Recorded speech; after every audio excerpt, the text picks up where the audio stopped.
আমরা মুমিন, দুনিয়াবি ব্যস্ততা, পেরেশানি, চিন্তা এগুলো থাকবেই, কিন্তু সব কিছুকে পাশে রেখে এই রমজানকে যথাযথভাবে বরণ করে আমলে অতিবাহিত করার প্রস্তুতি, মানসিক এবং শারীরিক প্রস্তুতি আমাদের সবার থাকতে হবে, হোক সে পুরুষ হোক সে নারী। নবীজি সাল্লাল্লাহু আলাইহি ওয়াসাল্লাম রমজানের বরণ, রমজানের প্রস্তুতি শুরু করতেন রজব থেকে। 2 মাস আগ থেকে নবীজি প্রস্তুতি শুরু করতেন। عن أنس رضي الله تعالى عنه قال كان النبي صلى الله عليه وسلم إذا دخل رجب قال اللهم بارك لنا في رجب وشعبان وبلغنا رمضان। হযরত আনাস রাদিয়াল্লাহু তাআলা আনহু থেকে বর্ণিত, তিনি বলেন, যখন রজব মাস প্রবেশ করত নবীজি সাল্লাল্লাহু আলাইহি ওয়াসাল্লাম দোয়া করতেন, আল্লাহুম্মা বারিক লানা ফি রজব ওয়া শাবান, আয় আল্লাহ আপনি আমাকে রজব শাবানের বরকত দান করেন, ওয়া বাল্লিগনা রমাদান, আপনি আমাদেরকে রমজান পর্যন্ত পৌঁছায়া দেন। কারণ কোন ব্যক্তি যদি কর্ম সুন্দরভাবে সম্পাদন করতে চায়, তার মেন্টালিটি প্রস্তুতি সাথে সাথে শারীরিক প্রস্তুতি উভয়টাই দরকার হয়। অনেক সময় দেখা যায় মানুষ মানসিকভাবে প্রস্তুত কিন্তু দৈহিকভাবে প্রস্তুত নয়। আমাদের সমাজে অনেক মানুষ আছে অসুস্থ, শারীরিকভাবে অক্ষম, দুর্বল, কিন্তু এই ব্যক্তির সম্পূর্ণ মানসিক প্রস্তুতি আছে যে মসজিদে গিয়ে সে নামাজ পড়বে, দ্বীনি কাজগুলোতে অংশগ্রহণ করবে। কিন্তু আফসোস, ওই ব্যক্তি মানসিকভাবে নিজেকে প্রস্তুত রাখলেও শারীরিকভাবে সে অক্ষম, অপ্রস্তুতের কারণে দেখা যায় ওই ব্যক্তি ইচ্ছা থাকার পরেও দ্বীনি কাজ করতে পারে না।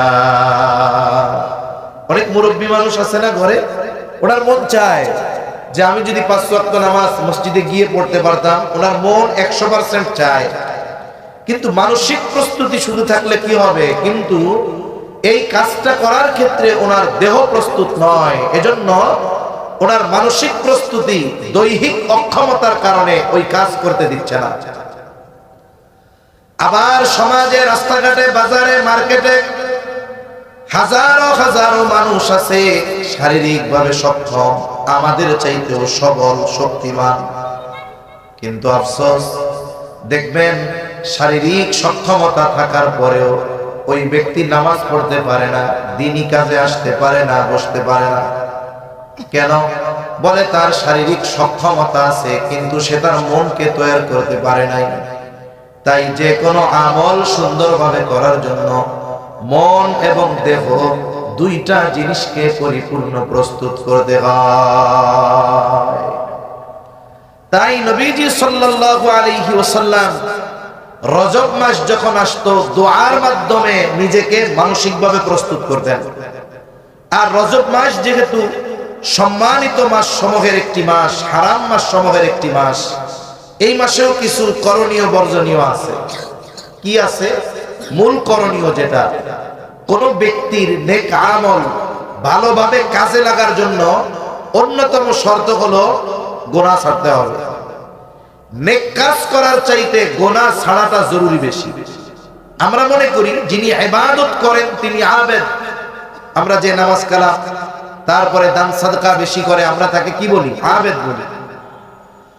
অথচ নবীজি সাল্লাল্লাহু আলাইহি ওয়াসাল্লাম সবচাইতে বড় আবেদ হওয়ার জন্য ইবাদতের চাইতে গুনাহ ছাড়া, নিষিদ্ধ বিষয় ছাড়াটাকে গুরুত্ব দিয়েছেন বেশি। প্রসিদ্ধ একটা হাদিস আছে, ওই হাদিসের মধ্যে রাসূল আকরাম সাল্লাল্লাহু আলাইহি ওয়াসাল্লাম আবু হুরায়রা রাদিয়াল্লাহু তাআলা আনহুকে গুরুত্বপূর্ণ 5টি নসিহত করেছেন। যেই নসিহতগুলোর মধ্যে সর্বপ্রথম নসিহত ছিল, ইয়া আবা হুরায়রা ইত্তাকিল মাহারিমা তাকুন আবাদান নাস। হে আবু হুরায়রা, তুমি নিষিদ্ধ বিষয়গুলো ছেড়ে দাও, গুনাহ ছেড়ে দাও, তুমি মানুষের মধ্যে সবচাইতে বড় আবেদ হয়ে যাবে। আমাদের অনেক পরিশ্রমী কর্মজীবী ভাইয়েরা আছেন, ওনারা অনেক সময় আফসোস করে যে হুজুর, কাজ করতে করতেই তো দিন শেষ, ইবাদত করব কোন সময়, আমরা আর আবেদ হতে পারবো না হুজুর। কে বলতে পারবেন না? আপনি ফরজ ইবাদত যতটুকু না করলে নয়, এতটুকু করতেছেন, ঠিকমতো করেন, কিন্তু আপনি এর সাথে সাথে সর্বোচ্চ গুনাহ থেকে বাঁচাটাকে গুরুত্ব দেন। চোখের গুনাহ, মোবাইলের গুনাহ, জবানের গুনাহ, হাতের গুনাহ, পায়ের গুনাহ, আপনি গুনাহমুক্ত থাকেন। কারণ গুনাহমুক্ত থাকার জন্য কি মসজিদে যাওয়া লাগে নাকি? গুনাহমুক্ত থাকার জন্য ওযু করা লাগে? কোনো ওয়াক্ত হওয়া লাগে না। আমি রাস্তায় বের হয়েছি, আমার আজকের নিয়ত যে আমি চোখ দিয়ে কোনো গুনাহ হতে দিব না। কি করব? আমি রাস্তায় চলার সময় নিচের দিকে তাকায় পথ চলবো, আশা করা যায় আমার চোখের গুনাহগুলো হবে না।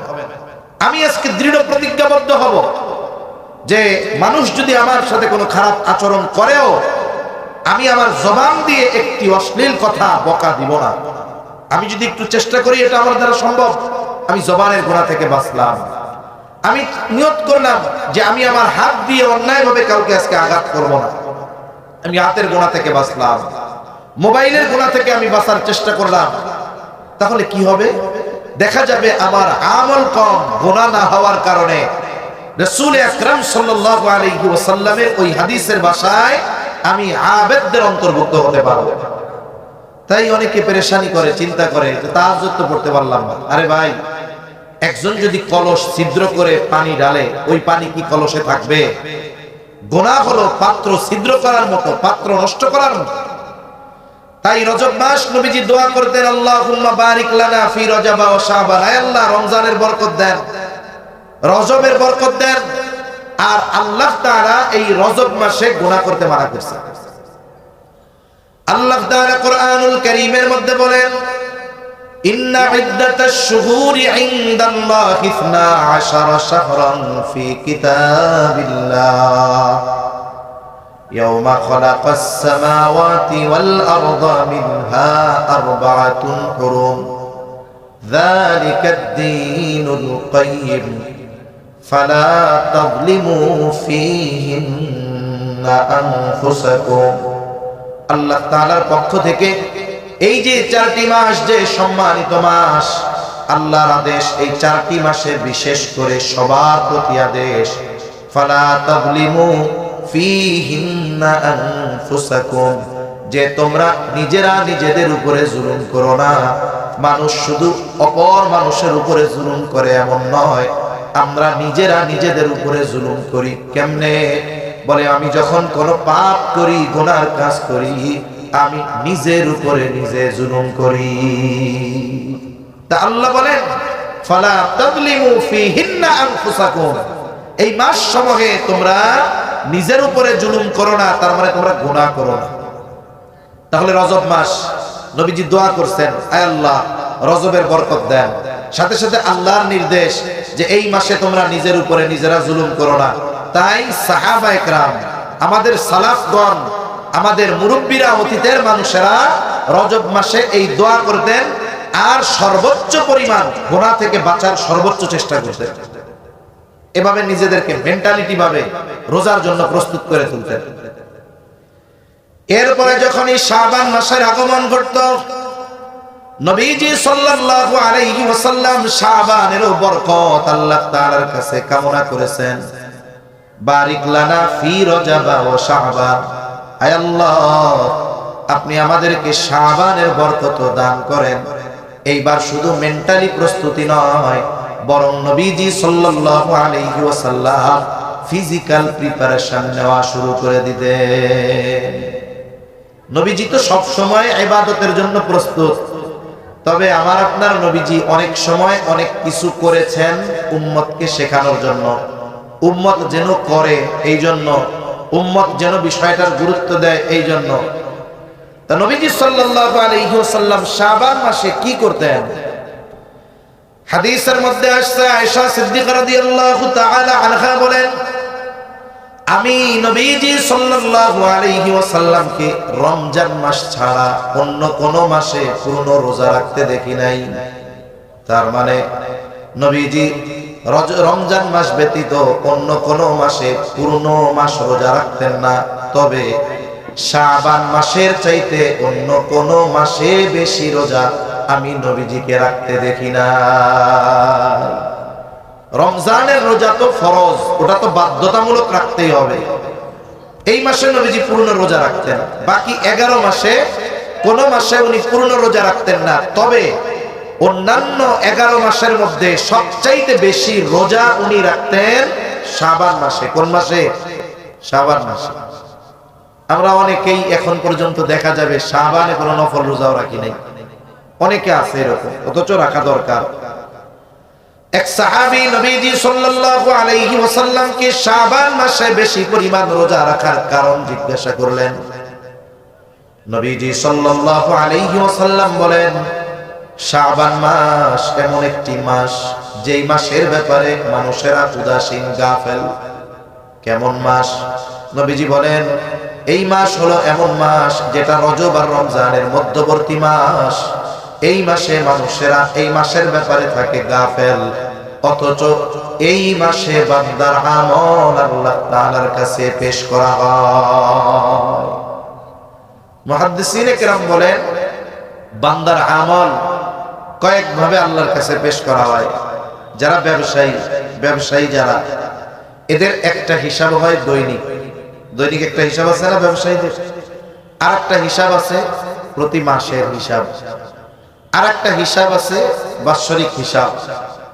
এই বান্দার আমল আল্লাহর কাছে পেশ করা হয় দৈনিক একবার, দৈনিক আল্লাহর কাছে পেশ করা হয়, সাপ্তাহিক করা হয়। দৈনিক করা হয় কখন? আল্লাহ সুবহানাহু ওয়া তাআলা প্রতিনিয়ত আমাদের নিরাপত্তার দায়িত্বে ফেরেশতা নিযুক্ত করে রাখছেন। এরা একদল আসে আর একদল যায়। একদল আসে ফজরের নামাজের সময়, আর একদল ফজরের সময় চলে যায়। আর একদল আসে আসরের সময়, নামাজ যখন চলে তখন ওরা চলে যায়, আর একদল আসে। তার মানে ফেরেশতারা যখন আসে, যারা নামাজে থাকে তাদেরকে এসে নামাজে পায়, যখন চলে যায় তখনও নামাজেই পায়। যাওয়ার সময় দেখে নামাজ পড়তেছে, আসার সময় দেখে যে নামাজ পড়তেছে। আল্লাহ ফেরেশতাদের জিজ্ঞাসা করে যে আমার বান্দাদের কোন অবস্থায় রেখে আসছো। এবার ফেরেশতারা আমাদের অবস্থার যে রিপোর্ট, এটা আল্লাহর কাছে পেশ করে। যারা যায় তারা গিয়ে বলে, আল্লাহ আমরা গিয়ে তাদেরকে নামাজরত অবস্থায় পেয়েছি, ফেরার সময় নামাজরত অবস্থায় ছেড়ে এসেছি। এখন যারা নামাজ না পড়ে তাদের ব্যাপারে কি বলবে? যেটা সুদ খায় বলবে ওরে সুদ খাওয়া অবস্থায় রেখে আসছি, যেটা ঘুষ খায় তাকে ঘুষ খাওয়া অবস্থায় রেখে আসছি। তার মানে দেখুন, আমি আপনি যেই আমল করি ওই আমলের অবস্থা আল্লাহ জানেন, এরপরেও ফেরেশতাদের মাধ্যমে আল্লাহর কাছে রিপোর্ট চলে যায়। এটা দৈনন্দিন রিপোর্ট। সাপ্তাহিক রিপোর্ট যায়। এক বর্ণনায় আসছে জুমার রাতে বান্দার আমল আল্লাহর কাছে পেশ করা হয়। আবার হাদিসের মধ্যে আসছে নবীজি সাল্লাল্লাহু আলাইহি ওয়াসাল্লাম সপ্তাহে 2 দিন রোজা রাখতেন, একদিন সোমবার আর একদিন বৃহস্পতিবার। এক বর্ণনায় আসছে নবীজিকে যখন জিজ্ঞাসা করা হলো, তিনি বলেন, এই 2 দিন আল্লাহর কাছে বান্দার আমল পেশ করা হয়। আমি পছন্দ করি আমার আমল আল্লাহর কাছে পেশ করা হবে, আর এমত অবস্থায় আমি থাকবো রোজাদার। আর এক বর্ণনায় আসছে নবীজি বলেন, সোমবার রোজা রাখার কারণ আল্লাহ তাআলা আমাকে সোমবার দুনিয়াতে পাঠিয়েছেন, এই জন্য নিয়ামতের কৃতজ্ঞতা স্বরূপ আমি সোমবার রোজা রাখি। আর বৃহস্পতিবার বান্দার আমল আল্লাহর কাছে পেশ করা হয়, আমি এটা পছন্দ করি আমার আমল আল্লাহর কাছে পেশ করা হবে, আর ওই অবস্থায় আমি থাকবো রোজাদার। তাহলে এক রিপোর্ট যায় দৈনিক, আর এক রিপোর্ট সাপ্তাহিক, আর এক রিপোর্ট বলে বার্ষিক। এই যে মাসটা চলতেছে শাবান মাস, এই মাসে বাৎসরিক ভাবে বান্দার আমল আল্লাহর কাছে পেশ করা হয়। নবীজি বলেন, শাবান মাসে বান্দার আমল আল্লাহর কাছে পেশ করা হয়, আর আমি এটা পছন্দ করি যে আমার আমল আল্লাহর কাছে পেশ করা হবে, আর এই অবস্থায় আমি থাকবো রোজাদার। তাহলে রোজার মাধ্যমে নবীজি সাল্লাল্লাহু আলাইহি ওয়াসাল্লাম নিজেকে রমজানের জন্য প্রস্তুত করতেন। এখন কি পাইলাম? 1 নাম্বার দোয়া পাইলাম, দোয়া। সেজন্য বেশি বেশি দোয়া করা। কারণ আছে আর মাত্র 11 দিন। 11 দিন আছে রোজার। এই 11 দিন আমি আপনি দুনিয়ায় বাঁচবো কিনা এর কোনো গ্যারান্টি আছে নাকি? দেখা গেল বাইচা থাকলাম কিন্তু অসুস্থ, তাইলেও তো আমল করা কঠিন। এজন্য আল্লাহ তাআলার কাছে দোয়া করব, আল্লাহ আপনি আমাকে সুস্থতার সাথে নেক হায়াত দেন, রমজান মাসে যথাযথভাবে ইবাদত করার তৌফিক দেন। হায়াত কামনা করা, কারণ নেক কাজের মাধ্যমে, দোয়ার মাধ্যমে বান্দার তাকদীরে পরিবর্তন আসে। হাদিসের মধ্যে আসছে দোয়া এমন পাওয়ারফুল জিনিস, মানুষের ভাগ্যের পরিবর্তন ঘটে যেতে পারে দোয়ার মাধ্যমে। তাই দোয়া করব। আরেকটা হলো আয়ু বৃদ্ধির দোয়া আল্লাহর কাছে করব। আয়ু বৃদ্ধি হয় কেমনে? আয়ু বৃদ্ধি হওয়ার অনেক আমল আছে, যেটা মাজলুম আমল সেটা বলি। আত্মীয়দের সাথে ভালো সম্পর্ক রাখা। এখন তো আমাদের আত্মীয়দের সাথে সম্পর্ক ভালো নাই, অথচ যারা আত্মীয়র সাথে ভালো সম্পর্ক রাখে এতে কি হয়? পারস্পরিক হৃদ্রতা, ভালোবাসা বাড়ে, সাথে সাথে ধন সম্পদ ও আয়ু বাড়ে, হায়াত বরকতময় হয়। তাই আমরা এই আমলগুলোর মাধ্যমে আল্লাহর কাছ থেকে সুস্থতার হায়াত চেয়ে নিব। দ্বিতীয় বিষয়, রোজার মাধ্যমে নিজেদেরকে প্রস্তুত করব। এখনো যে কয়েকদিন সময় আছে আমরা রাখতে পারি তো রোজা রাখা কি কঠিন? এখন তো রাত অনেক লম্বা না, 5টা 18-তে ফজরে রক্ত হয়, 18-19-এ মনে হয় এরকম। মনে করেন 5টা 18-19, আপনি 5টা 18 পর্যন্ত খাবার খাইতে পারবেন। এরপরে শীত মোটামুটি ভালোই আছে, গরম না, রোজা লম্বা সময় হয় না। আমি যদি এখন থেকে কয়েকটা রোজা রাখি, রোজার সাথে যদি আমার দেহটারে একটু অ্যাডজাস্ট করে নেই, তাহলে রমজানের শুরু থেকেই আমি আগ্রহ উদ্দীপনার সাথে রোজা রাখতে পারবো। নাহলে কি হবে? আমরা অনেক মানুষ আছি সারা বছর কোনো নফল রোজা রাখি না, নফল রোজা রাখি না কোনো। অথচ কোনো ব্যক্তি যদি হাদিসের মধ্যে নবীজি সাল্লাল্লাহু আলাইহি ওয়াসাল্লাম যে রোজাগুলো রাখার ব্যাপারে উদ্বুদ্ধ করেছেন, যেমন আইয়াম বীজের রোজা, চন্দ্র মাসের 13, 14, 15, এরপরে প্রতি সোম বৃহস্পতিবারের রোজা। কোন ব্যক্তি যদি এই রোজাগুলো রাখে, কোন মাসে তার রোজা 11টা হয়, কোন মাসে 13টা হয়, তার মানে প্রায় অর্ধ মাস তার রোজায় কাটে। যে ব্যক্তি রমজান ছাড়া বাকি 11 মাসে 11টা বা 13টা করে রোজা রাখে প্রতি মাসে, বলেন তো হঠাৎ করে রোজার মাসে রোজা রাখতে তার কোনো কষ্ট হবে? কষ্ট হবে না। কিন্তু আমরা সারা বছর রোজা রাখি না। যখন রমজানের 1 তারিখ থেকে রোজা রাখা শুরু করি, অবস্থা কি হয়? আমাদের গোটা 11 মাসের খাবারের শিডিউল ছিল একরকম। চিকিৎসা বিজ্ঞান বলে মানুষ প্রতিদিন যেই সময় খাবার খায়, পাকস্থলী ওই সময় তার মুখটা খুলে দেয়, হা করে, যার কারণে মানুষের ক্ষুধা লাগে। 11টা মাস সকালের খাবার খাইছি 9টায়, দুপুরের খাবার খাইছি 2টায়। হঠাৎ করে রমজান মাস যখন আসলো, খাবারের শিডিউল পরিবর্তন, হিসাবে সাহারিকে বানায় ফেললাম সকালের খাবার। মোটামুটি সকাল 9টার সময় পাকস্থলী ভরপুর থাকে, এই জন্য আর তেমন হাঁটা করে না। কিন্তু দুপুরবেলা তো পাকস্থলী খালি হয়ে যায়। তখন ঠিক ওই 2টার সময়, জোহরের পরে, ও মুখটা হা করে। আমরা কি তারে খাবার দেই? যখন ক্ষুধা লাগে, দুর্বলতা আসে। এজন্য দেখবেন রোজার মাসে সব মসজিদ গুলাতে জোহরের নামাজ পড়া একদল মুসল্লি খালি গড়াগড়ি করে। গড়াগড়ি করে না? দেখেন না আপনারা? মনে করেন যে জিজ্ঞাসা যদি করা হয় কি হয়েছে, রোজায় ধরছে। রোজার কি হাত পা আছে? ধরতে পারে? পারে না। তা কেন তার কষ্টটা হইল? বলে ওই যে পাকস্থলী হা করছে, এই জন্য তার খাবার ক্ষুধা লাগছে, দুর্বলতা অনুভব হচ্ছে। তা কোন ব্যক্তি যদি গোটা 11 মাস, রমজান মাস ছাড়া 13টা বা 11টা রোজা রাখতো মাসে, তাইলে পাকস্থলীর সাথে তার একটা বোঝাপড়া থাকতো। পাকস্থলী জানে এই লোকের শিডিউল কোনো ঠিক নাই, একদিন সেহরির সময় খায়, একদিন রাত্রে সারাদিন খায় না, আর একদিন সন্ধ্যার সময় খায়। এর সাথে পাকস্থলীর সাথে একটা অ্যাডজাস্টমেন্ট থাকতো, যার কারণে রমজান শুরু থেকে রোজা রাখতে ওই ব্যক্তির কোনো কষ্ট হতো না। কিন্তু আমাদের অবস্থা কি জানেন? আমাদের অবস্থা হলো যে আমরা রোজার সাথে নিজেদেরকে মানায়া নিতে নিতে রোজা 15টা শেষ, বাকি 15টা হলো মার্কেট করতে করতে শেষ। রমজান মাস আসলো, নিজেরা মোটামুটি প্রথম কয়েকদিন গড়াগড়ি দিয়ে শেষ করলাম, শেষের কয়েকদিন কি মার্কেট করব, কোন জায়গায় যাব, কার থেকে কি করব, কিভাবে টিকিট কাটবো, বাড়ি যাব, এই পেরেশানিতে রোজার শেষ 15 দিন শেষ। এইগুলো আমাদের রমজান। অথচ আমাদের সালাফগণ রমজানের আগে প্রস্তুতি নিতেন। এই রমজানের প্রস্তুতিগুলোর মধ্যে দুনিয়াবি কাজগুলোও রমজানের প্রস্তুতির শামিল। যে কোনো ইবাদত সুন্দরভাবে করার জন্য জাগতিক যেই প্রস্তুতিগুলো নেওয়া হয় ওগুলোও ইবাদতের অন্তর্ভুক্ত। রমজান মাস ইফতারের জন্য, সাহরির জন্য খাবারের দরকার। আপনি আমি যদি রমজান শুরু হওয়ার আগে এই বিষয়গুলো কিনে নেই, বিশেষ করে যেই বাজারগুলো দীর্ঘদিন থাকলে নষ্ট হবে না, মুদি দোকানের জিনিসগুলো, চাউল কিনে নিলাম, ডাউল কিনে নিলাম, ছোলা বুট দরকার কিনে নিলাম, একটা মাস আমাকে আর এই জিনিসগুলো কেনার জন্য বাজারে যাওয়া লাগবে না। বাজার থেকে আমি কমপক্ষে 1 সপ্তাহ 10 দিনের মাছ, গোস্ত, এগুলো কাঁচা যেগুলো কিনে নিলাম, বাকি যদি প্রয়োজন হয় অফিস থেকে ফেরার পথে কিনে বাসায় ফিরবো। তার মানে আমার রমজান মাসে খাবার সামগ্রীর জন্য দোকানে যাওয়ার প্রয়োজন নাই, মার্কেটে যাওয়ার দরকার নাই। যদি কারো পোশাক কেনার দরকার থাকে, রমজানের আগেই কাকে পোশাক দিবেন, কার কার জন্য কি কিনবেন, সুন্দর মতো পাইকারি মার্কেট থেকে যদি কিনে এনে রাখা হয়। রমজানের সবচাইতে গুরুত্বপূর্ণ হলো শেষ দশক। আফসোসের সাথে বলতে হয় ওই দশকে মসজিদে মুসল্লি পাওয়া যায় না, মার্কেটে অভাব হয় না।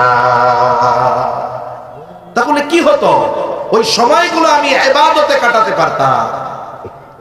তাই আমাদের প্রস্তুতি এবার এরকম হোক যে রমজান মাসে দুনিয়াবি যে কাজগুলো আছে রমজানের আগে যদি করার মতো সুযোগ থাকে আমরা করে ফেলব। তাহলে কি হবে? রমজানে ওই ব্যস্ততাগুলো থাকবে না। একটা মানুষ যদি সারাদিন মার্কেটে দৌড়াদৌড়ি করে, রাত্রে তারাবি পড়া তার জন্য কঠিন, রোজা রাখা কঠিন, কারণ তার দেহ ক্লান্ত থাকবে। তাই আমরা দুনিয়াবি প্রস্তুতিগুলো আগের থেকে নিব ইনশাআল্লাহ।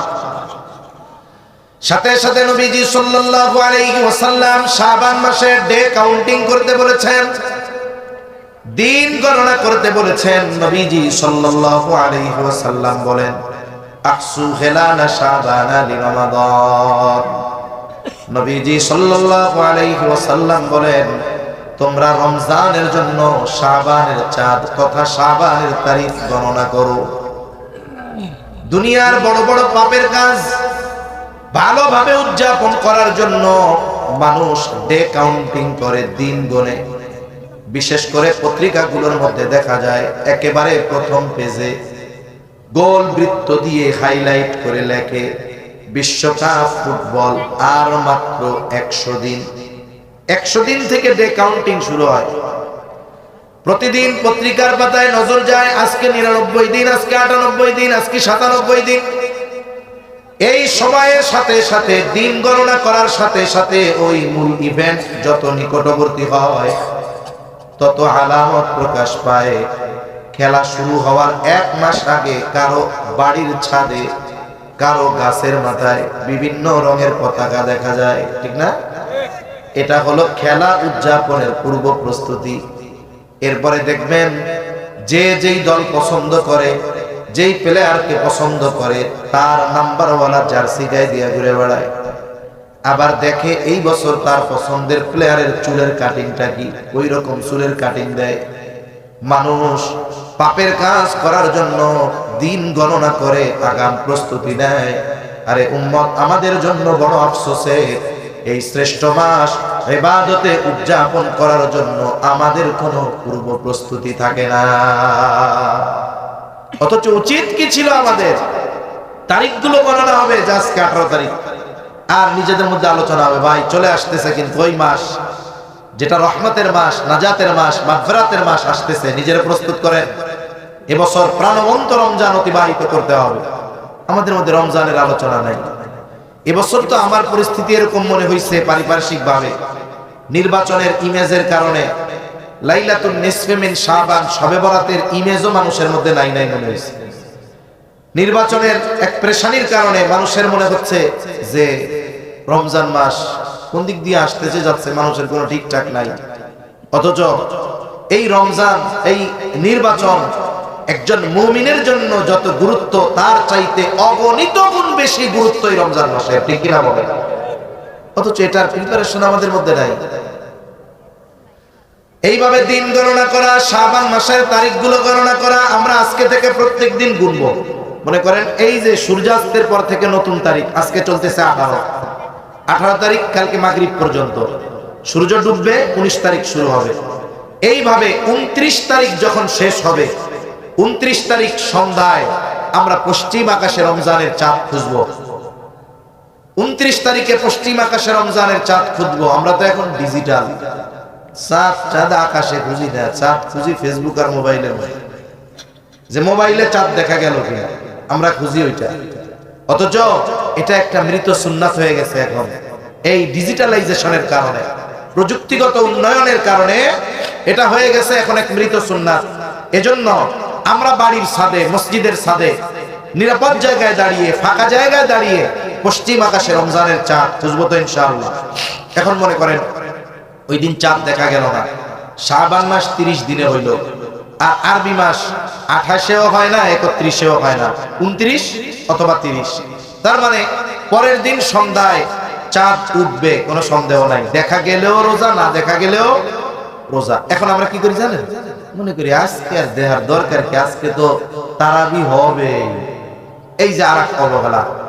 না না, ওই দিনও আমি জানি যে আজকে তারাবি হবে, এরপরেও আমরা আকাশে চাঁদ তালাশ করবো তো ইনশাআল্লাহ। এই মৃত সুন্নাতটা আমরা জীবিত বানাবো তো ইনশাআল্লাহ। আচ্ছা, আবার অনেকে চাঁদ খোঁজে প্রবাসে, সৌদি আরব।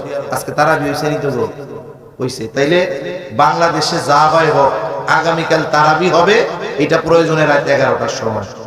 এক বছর বাংলাদেশে হয়েছে না, রাত 11টার সময় না 12টার সময় আমরা জানছি যে চাঁদ দেখা গেছে। এই যে এই অবস্থার দিকে আমরা যাব না, আমরা নবীর সুন্নাতের উপরে আমল করব। চাঁদের তারিখ গণবো এবং 29 তারিখ সন্ধ্যায় চাঁদ তালাশ করব।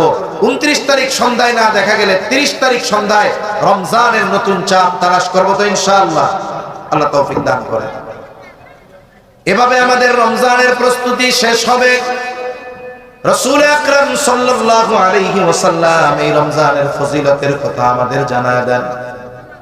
যখন রমজানের আগমনের সময় হতো, নবীজি সাল্লাল্লাহু আলাইহি ওয়াসাল্লাম সাহাবায়ে কেরামকে সামনে নিয়ে বক্তব্য দিতেন। বক্তব্য, আতাকুম রমাদান, তোমাদের মাঝে রমজানের আগমন হয়েছে।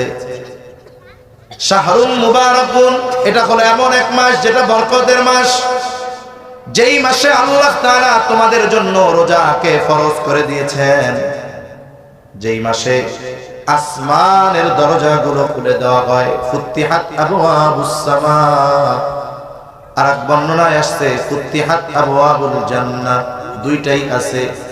আসমানের দরজা খুলে দেওয়া হয়, জান্নাতের দরজাগুলো খুলে দেওয়া হয়।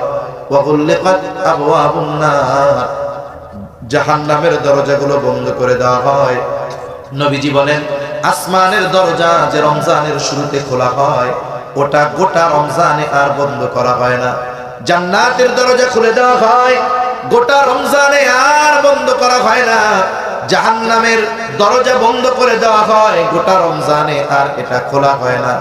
তার মানে আল্লাহ তাআলা জান্নাতের দরজা ওপেন করে রেখে বান্দাকে কেমন যেন বলে, বান্দা তুমি চাইলেও তো জাহান্নামে ঢুকতে পারবা না, জাহান্নামের দরজাটা বন্ধ।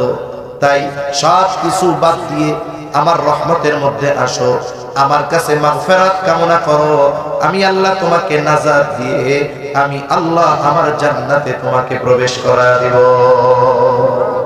এজন্য রমজান রহমতের মাস, মাগফিরাতের মাস, নাজাতের মাস। যেই মাসে জাহান্নামের দরজা বন্ধ, জান্নাতের দরজা খোলা, এরপরেও যদি ওই মাসে আমরা আমাদেরকে গুনাহমুক্ত না করতে পারি, আমাদের চাইতে হতভাগা কেউ নেই। প্রসিদ্ধ একটা হাদিস, সব মসজিদে জুমার দিন খতিব সাহেবরা এই হাদিসটা একাধিকবার বলবে। হাদিসটা কি? নবীজি সাল্লাল্লাহু আলাইহি ওয়াসাল্লাম একদিন খুতবা দেওয়ার জন্য মিম্বারে উঠতেছেন। প্রথম সিঁড়িতে উঠলেন, তিনি বললেন আমিন। দ্বিতীয় সিঁড়িতে উঠলেন, তিনি বললেন আমিন। তৃতীয় সিঁড়িতে উঠলেন, নবীজি বললেন আমিন, অর্থাৎ আল্লাহ আপনি কবুল করেন। কিন্তু অন্য কোন দোয়ার আওয়াজ তো সাহাবায়ে কেরাম শুনতে পায় নাই। নামাজের পরে নবীজি সাল্লাল্লাহু আলাইহি ওয়াসাল্লামকে জিজ্ঞাসা করা হলো, ইয়া রাসূলুল্লাহ সাল্লাল্লাহু আলাইহি ওয়াসাল্লাম, আপনি 3 সিঁড়িতে উঠলেন আর পরপর 3 বার আমিন বললেন, কারণ কি? নবীজি যে কারণ উল্লেখ করেছেন, নবীজি বলেন, আমি যখন সিঁড়িগুলাতে উঠতেছি, জিবরাইল আলাইহিস সালাম 3টা দোয়া করেছে, আমি 3টা দোয়ার পরে আমিন বলেছি। 1 নাম্বার, যেই ব্যক্তি আপনার নাম শুনলো কিন্তু দুরূদ পড়লো না, সে ধ্বংস হয়ে যাক। এই জন্য মুহাদ্দিসিনে কেরাম বলেন, কোন দ্বীনি মজলিসে কমপক্ষে নবীর নাম আসলে একবার দুরূদ পড়া ওয়াজিব, পড়তেই হবে। যদি কোনো মজলিসে কোনো দুরূদ নাই পড়া হয়, গুনাহগার হতে হবে। এজন্য দ্বীনি মজলিসে কমপক্ষে একবার পড়া ওয়াজিব, পড়তেই হবে। 2 নাম্বার দোয়া, নবীজিকে জিবরাইল আলাইহিস সালাম দোয়া করতেছে। এখন জিবরাইলের কথা তো সাহাবায়ে কেরাম শুনে না, নবীজি শুনতেছে। জিবরাইল বলে, যেই ব্যক্তি তার মাতা পিতা উভয়কে বার্ধক্য অবস্থায় পেল অথবা দুজনের একজনকে পেল কিন্তু তাদের সন্তুষ্টি অর্জন করতে পারলো না, সে ধ্বংস হোক। নবীজি বললেন আমিন। 3 নম্বর দোয়া, যেই ব্যক্তি রমজান পেল কিন্তু গুনাহ মাফ করাতে পারলো না, সে ধ্বংস হয়ে যাক। দোয়াটা করেছেন ওহীর বাহক রূহুল আমিন। দোয়া করছে কে? ওহীর বাহক। আমিন বলছে কে? ওহীর ধারক। বলেন তো, যেই দোয়া করেছে রূহুল আমিন জিবরাইল আলাইহিস সালাম, ওহীর বাহক, আর এই দোয়ার ক্ষেত্রে বলছে আল্লাহ কবুল করেন, ওহীর ধারক, রাহমাতুল লিল আলামিন। তাইলে ওহীর প্রেরক যিনি রব, এই দোয়া যে উনি কবুল করেছেন, কোন সন্দেহ আছে? সন্দেহ। অথচ এই রমজান মাস আমাদের হেলায় খেলায় কেটে যায়। তাই আজকে আমি আপনি দৃঢ় প্রতিজ্ঞাবদ্ধ হই, আল্লাহর কাছে দোয়া করি, আল্লাহ আপনি তো 10 মাস পাওয়ায়া 11 মাস পাওয়ায়া দিছেন, অল্প কয়েকদিন আছে, আপনি আমাদের হায়াতে বরকত দিয়ে রমজান পর্যন্ত পৌঁছায়া দেন। অনেক সময় বান্দা তার সুদৃঢ় নিয়তের কারণে আল্লাহর কাছ থেকে মাফ পেয়ে যায়। আল্লাহ তাআলা সুদৃঢ় নিয়তের কারণে, ইচ্ছার কারণে বান্দাকে আল্লাহ মাফ করে দেয়।